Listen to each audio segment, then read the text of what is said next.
There's something about Broncos, I don't know what it is. It's the smell of a Bronco, it's the look of a Bronco. It's the fact that you can cram any drivetrain in them that you want to. I think a lot of it's ingrained in me.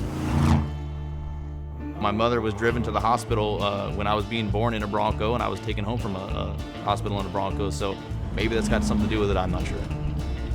It's in my blood.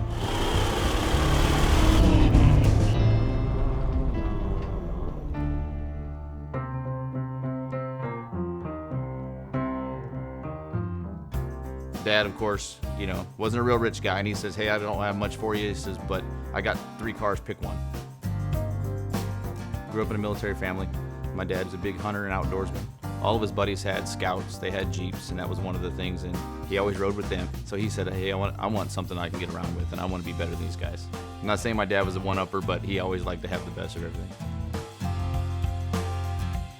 I look back, and again, my dad would get ready for deer season. He'd pull the back seat out of the Bronco, he'd lay some plastic in the back, he'd load up his stuff, and he would go. And that's exactly what I do. I purposely do what he did just because, again, it's all about reliving the memories. Finally driving it to work one day, the engine let out on me. It had 280-some thousand miles on it, broke the crankshaft. And of course, again, I had a lot of things going on at the house. We had just bought this place. So it found its way to the corner of the garage, and I said, well, I'll get to it someday. When she showed interest, it was kind of amazing to me. It's something that any guy wants to hear anyway, but to hear your daughter say it is, she actually said when it came time, she was getting old enough, she was like, I gotta start thinking about a car. And again, I'm not a rich guy, so I was like, well, babe, I said, I got my labor and I can do that. And she said, Dad, she goes, I would love to have a Bronco. Everyone's got Jeeps and everyone's got Mustangs and Camaros. She goes, I want something different.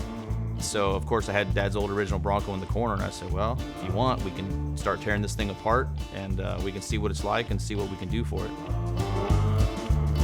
I know that I did kind of want to follow in Dad's footsteps and know that that was, his dad's and his.